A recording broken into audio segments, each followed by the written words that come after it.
Selamat datang di video kami kali ini. Kita akan membahas peran penting dalam bea cukai dalam kebijakan luar negeri dan diplomasi. Kita akan menjelajahi bagaimana kebijakan ini berpengaruh terhadap hubungan antar negara serta dampaknya pada ekonomi global. Yuk simak pembahasannya sampai akhir.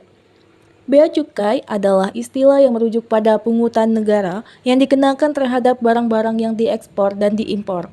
Dalam konteks ini, bea berarti biaya yang harus dibayar saat barang masuk atau keluar dari suatu negara, sedangkan cukai merupakan pungutan yang dikenakan pada barang-barang tertentu yang memiliki karakteristik khusus seperti rokok atau minuman beralkohol.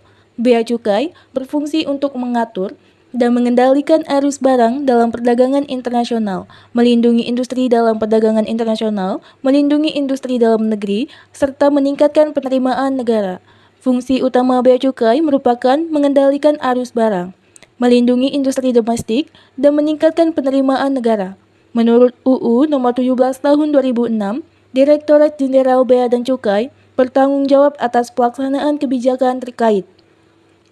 Kebijakan Bea Cukai Indonesia mencakup pemeriksaan barang kiriman dan barang bawaan penumpang. Barang dengan nilai di bawah USD 3 hanya dikenakan PPN, sementara di atas USD 1.500 dikenakan tarif bea masuk umum. Kebijakan ini melindungi UMKM dari barang impor yang tidak sehat dan memberikan kelonggaran untuk barang bawaan penumpang, selama tidak melebihi batas yang ditentukan. Dalam konteks diplomasi, penurunan tarif bea masuk dapat mempererat hubungan ekonomi antar negara. Bea cukai berperan penting dalam diplomasi ekonomi Indonesia, terutama dalam perdagangan internasional dan pengembangan industri dalam negeri. Kementerian Luar Negeri dan Kementerian Keuangan bekerja sama untuk mendukung UMKM dalam menembus pasar global. Peran bea cukai dalam ekonomi. Pertama, fasilitas perdagangan. Bea cukai berperan dalam memfasilitasi perdagangan internasional dengan memberikan pelayanan yang efisien dan efektif. Ini termasuk pengawasan terhadap barang-barang impor dan ekspor serta penerapan sistem manajemen risiko untuk mempercepat proses kepabeanan. Kedua, perlindungan industri dalam negeri. Melalui pengenaan tarif bea masuk dan pajak lainnya, bea cukai berfungsi untuk melindungi industri domestik dari persaingan yang tidak sehat dengan barang impor. Ini juga mencakup perlindungan terhadap UMKM yang menjadi tulang punggung perekonomian Indonesia. Ketiga, penerimaan negara. Bea cukai berkontribusi signifikan terhadap penerimaan negara melalui pungutan bea masuk dan cukai, yang merupakan sumber pendapatan utama bagi pemerintah. Strategi diplomasi ekonomi. Pertama, mendorong ekspor.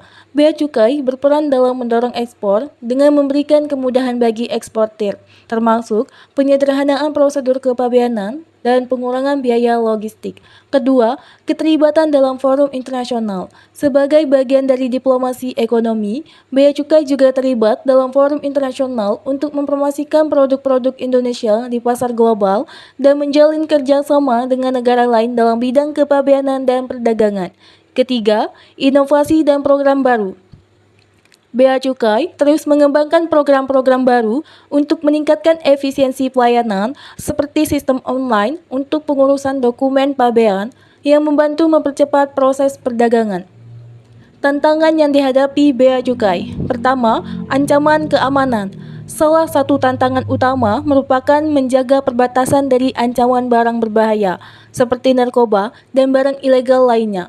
Menteri Keuangan Sri Mulyani menekankan kepentingnya pengawasan yang ketat untuk melindungi masyarakat dan industri dalam negeri dari dampak negatif barang-barang tersebut.